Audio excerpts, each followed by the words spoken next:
हम बिस्तरी का ऐसा तरीका जो बादशाह इस्तेमाल करते हैं, ये तरीका आम लोगों को नहीं मालूम। इस तरीके से बहुत ज़्यादा लंबी हम बिस्तरी होती है और मर्द आसानी से फारिग भी नहीं होता। इसमें बहुत ज़्यादा मज़ा आता है। बिस्मिल्लाहिर्रहमानिर्रहीम। नाजरीन, आज मैं आपको बताऊंगा जमा यानी हम बिस्तरी करने का वो तरीका कि जिससे बादशाह भी इस्तेमाल करते थे और आम लोगों को उसके बारे में कोई भी इल्म नहीं है, और साथ ही फितरी और गैर फितरी तरीका भी बताएंगे कि जिसकी शरीयत ने भी इजाज़त दी है। नाजरीन, शरीयत ने औरत के साथ हम बिस्तरी करने के बहुत से तरीके मुतारिफ कराए हैं, लेकिन हर मर्द और औरत की अपनी एक पसंद होती है। कोई औरत लेटे हुए हम बिस्तरी करना पसंद करती है, तो कोई बैठे हुए, कोई खड़े होकर हम बिस्तरी को पसंद करती है, तो कोई घोड़ी बनकर पसंद करती है। शरीयत ने बेशक इस बात की इजाज़त दी है कि अपनी बीवियों के साथ जिस तरह से मर्जी चाहो हम बिस्तरी कर सकते हो। ये भी फरमाया कि ये तुम्हारे लिए खेतियां हैं, तुम जहां से मर्जी चाहो इनको इस्तेमाल करो, लेकिन उसी रास्ते से इस्तेमाल करो जहां से शरीयत इजाज़त देती है, यानी कि औरत की अगली शर्मगाह से हम बिस्तरी करो और दुबर के मुकाम में हम बिस्तरी ना करो, क्योंकि वो हम बिस्तरी करने का महल वकू ना है। नाजरीन, कोई भी शख्स इतने शऊर के साथ पैदा नहीं होता कि उसे हर काम का तरीका कार आता हो, और ना ही कोई शख्स इतना समझदार होता है कि वो ठीक तरह से कोई भी काम को सरअंजाम दे पाए। लेकिन वक्त गुजरने के साथ साथ जैसे जैसे वो कोई काम करता है तो उस काम में उसको तजर्बा होने के सबब वो उसको बेहतर अंदाज से अपनी सलाहियतों को बरोकार लाते हुए अंजाम देता है। तरह जिंदगी के रोज़मर्रा मामूल में बहुत से काम तरीके से सरअंजाम देने पड़ते हैं। इसी तरह हम बिस्तरी के अमल को भी एक ख़ास तरीके के तहत सरअंजाम दिया जाता है। इस्लामी असूलों पर अगर इस अमल को सरअंजाम दिया जाए तो उसमें बरकत भी होती है और उससे मियाँ बीवी के दरमियान प्यार मोहब्बत भी बढ़ता है, क्योंकि शरीयत के जो अहकामात होते हैं उनमें हिकमत और इंसान की भलाई होती है। अगर इंसान इन अहकामात को नज़रअंदाज करता है तो फिर उसे शर्मिंदगी का सामना करना पड़ता है। मोहतरम नाजरीन, हम बिस्तरी के अमल के दौरान हर मर्द और हर औरत की बहुत सी ख्वाहिशात होती हैं। वो चाहते हैं कि उनकी ख्वाहिशात के मुताबिक इस अमल को सरअंजाम दिया जाए। और नाजरीन, जहाँ ख्वाहिशात जन्म ले रही होती हैं वहाँ शरीयत की कुछ पाबंदियाँ भी होती हैं, क्योंकि जब इंसान पर लज्जत शहवत गालिब होती है तो वो हम बिस्तरी के दौरान बहुत से ऐसे काम कर जाता है जिनकी शरीयत की इजाज़त नहीं देती, क्योंकि प्यार मोहब्बत में इंसान इतना बहक जाता है कि उसको अच्छे बुरे की तमीज़ में फ़र्क करना मुश्किल हो जाता है, जिनके बाद अज़ा बहुत ही गहरे और नुकसानदेह असरात देखने पड़ते हैं। नाज़रीन, जमा का फितरी तरीका यही है कि औरत नीचे हो और मर्द ऊपर रहे। सारे हिवानात इसी फितरी तरीके पर अमल करते हैं।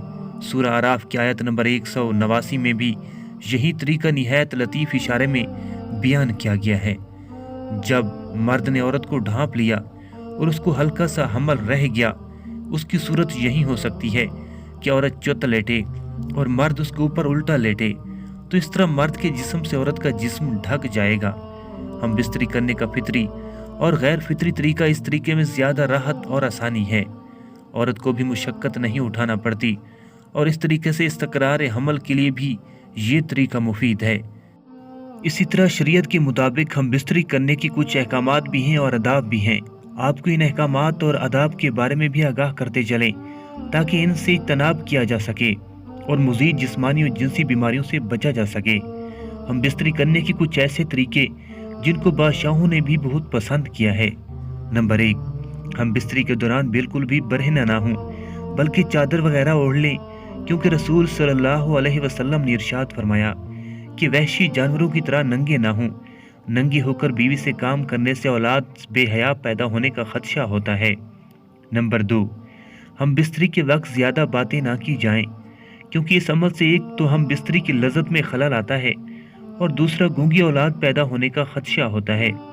नंबर 3, खामिद को अगर एहतलाम हुआ हो तो वो बग़ैर गुस्ल किए अपनी बीवी से हम बिस्तरी ना करे, क्योंकि ऐसा करने से दीवानी या बखील औलाद पैदा होने का अंदेशा है और मर्द के नफ्स में भी मुख्तलिफ बीमारियां पैदा होने का खदशा होता है। नंबर 4, हम बिस्तरी से फरागत के बाद मियाँ और बीवी दोनों को चाहिए कि पेशाब कर लें, नहीं तो किसी लाइलाज बीमारी में मुब्तला होने का अंदेशा होता है। नंबर 5, हम बिस्तरी का सबसे बड़ा अदब यह है कि वो बीवी की शर्मगाह को ना देखें, क्योंकि ऐसा करने से अंधी औलाद पैदा होने का खतरा होता है और इंसान की अपनी आंखों की बीनाई भी मुतासिर होती है।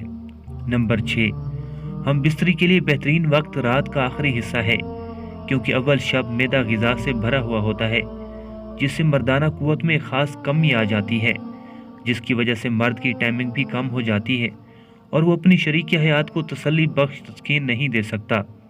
नंबर 7, हम बिस्तरी के वक्त इस बात का ख्याल रखा जाए कि वो किबले की तरफ ना हो। नंबर 8, मजामत और कुर्बत के बाद अपने उज़्व को धो लेना चाहिए, इससे बदन तंदुरुस्त रहता है, लेकिन याद रहे कि काम के फौरी बाद ठंडे पानी से ना धोया जाए, क्योंकि इससे बुखार या फिर उज़्व तनासल सिकुड़ जाने का खदशा होता है। नंबर 9, हम बिस्तरी से फरागत के बाद अपने बदन को नजासत से धोकर साफ कर ले और वज़ू कर ले। बेहतर है कि जमा के बाद जल्द अज जल्द गुस्ल कर लिया जाए, लेकिन अगर कोई मजबूरी हो या आखिरी शब है दोबारा हम बिस्तरी का इरादा हो तो कम अज़ कम वज़ू कर लेना चाहिए, क्योंकि इससे इंसानी शैतानी वसवसों और जिन्नात के शर फसाद से महफूज रहता है। नंबर 10, हम बिस्तरी कैसी ऐसी जगह पर की जाए जहाँ पर किसी गैर की नज़र ना पड़े, क्योंकि रसूलुल्लाह सल्लल्लाहु अलैहि वसल्लम ने इरशाद फरमाया, जो शख्स पर्दे में छुपकर बीवी से काम नहीं करता उसके पास से फरिश्ते अलहदा हो जाते हैं और शर्मसार होते हैं, अलबत्ता शैतान करीब हो जाता है।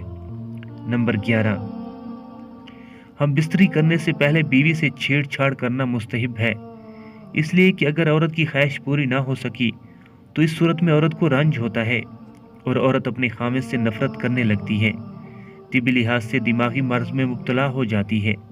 नंबर 12, बीवी की मर्जी के बगैर कोई खामिद हम बिस्तरी करने के बाद अपना मवाद बहर नहीं फेंक सकता, अलबत्ता लोंडी पर पूरा पूरा इख्तियार है। नंबर 13, नफास से फरागत के बाद बीवी से मुबाशरत जायज़ है, अलबत्ता हैज़ व नफास के अयाम में औरत से काम करना हराम है। अगर कोई कर बैठे तो तौबा वाजिब है।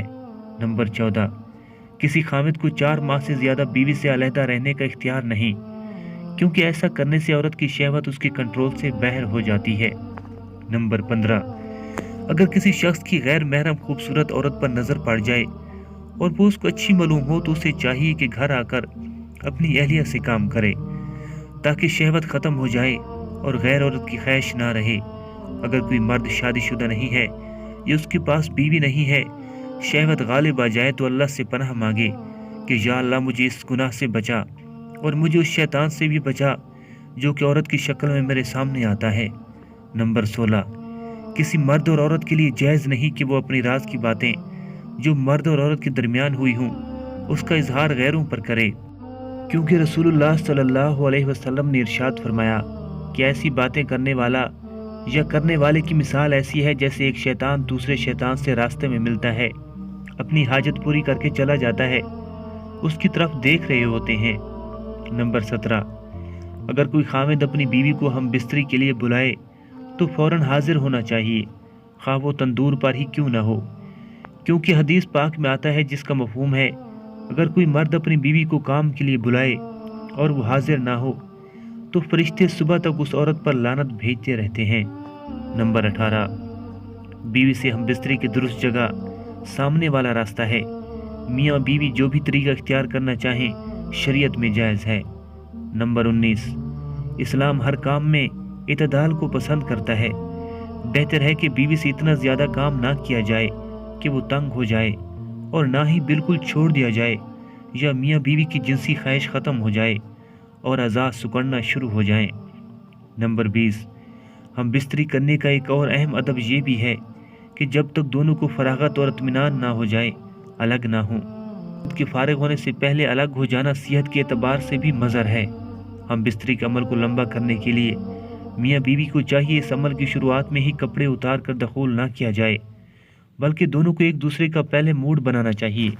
दोनों को चाहिए कि वो एक दूसरे के जिस्म पर हाथ फेरें, बोसो कनार करें, एक दूसरे की छातियों को मुंह में लेकर चूसें और चूमें, क्योंकि इस तरह करने से औरत और मर्द दोनों की जिनसी ख्वाहिशात उरूज पर पहुंचेंगी और दोनों ही जिनसी तौर पर मुश्ताल हो जाएंगे। जब महसूस हो कि दोनों ही जिनसी इश्तियाल के अरूज पर पहुंच चुके हैं, तब दोनों को अपनी शर्मगाहें मिलाते हुए दखूल करना चाहिए और फितरी तरीके से हम बिस्तरी के अमल को पूरा किया जाए। शेख रईस बू अली सीना ने भी अपना कुलियात कानून तिब में इसी तरीके को पसंदीदा बताया है। शेख रईस के नज़दीक जमा की तमाम शक्लों में बुरी शक्ल ये है कि औरत मर्द के ऊपर और मर्द नीचे चत लेटा हो, क्योंकि ऐसी सूरत में स्पर्म मर्द के उज़्व में बाकी रह जाता है और मुत्तफिकून होकर अजियत का बैस बनता है। ये थी नाजरीन हमारी आज की वीडियो कि जिसमें आपको बताया गया है कि बादशाह किस तरीके से हम बिस्तरी करते थे और हम बिस्तरी के आदाब भी आपको बता दिए गए हैं और हम बिस्तरी के अमल को लंबा करने के लिए तरीक़ाकार भी बता दिया गया है, जिस पर अमल करने से हम बिस्तरी का दौरानिया भी ज़्यादा होता है और दोनों फ़रीक़ैन ही हम बिस्तरी के अमल से इस तरह लुत्फ़अंदोज़ हो सकते हैं। उम्मीद करता हूँ मेरी ये वीडियो आपको बहुत पसंद आई होगी। वीडियो अगर पसंद आई हो तो वीडियो को लाइक और शेयर कर दीजिएगा और मेरे चैनल को सब्सक्राइब कर लीजिएगा।